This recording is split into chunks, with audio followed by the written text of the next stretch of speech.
I'm going to take a look at Isaiah chapter 8 and two verses there, verse 12 and verse 19.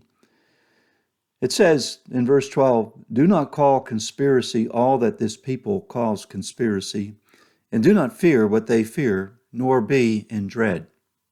Then in verse 19 it says, "And when they say to you, inquire of the mediums and the necromancers who chirp and mutter, should not a people inquire of their God? Should they inquire of the dead on behalf of the living?"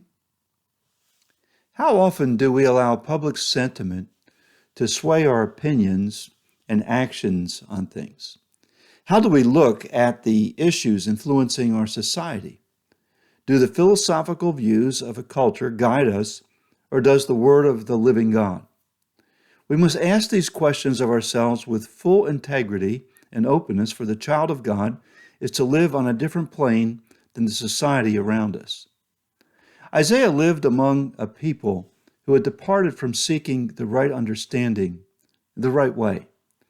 They had arrived at conclusions about things based on human intuition and concepts.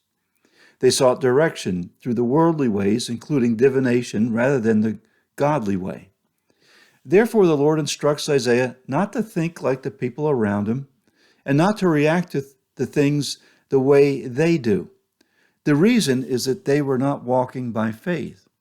Instead, the man of God was to walk by faith, not by conforming to the opinions of the world and not fearing the things that the world fears. Our society is coming to us with a plethora of opinions about things. This is especially prevalent in this election year.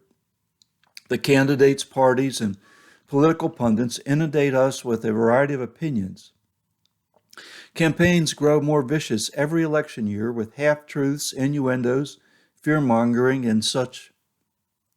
In the midst of all these things, we who call ourselves believers need to be able to sort through the rhetoric and find some truth. How are we to sort through the rhetoric of our day? Well, first, we must realize that public opinions that do not follow a biblical precedent may very well be swaying our opinions and values. Second, we must seek the truth of God's word in establishing our opinions and values. Should not a people inquire of their God? Third, we need to function in the higher plane of faith in God and his sovereignty. Is not he in control? Let's read these words again. Isaiah wrote, "Do not call conspiracy all that this people calls conspiracy, and do not fear what they fear, nor be in dread."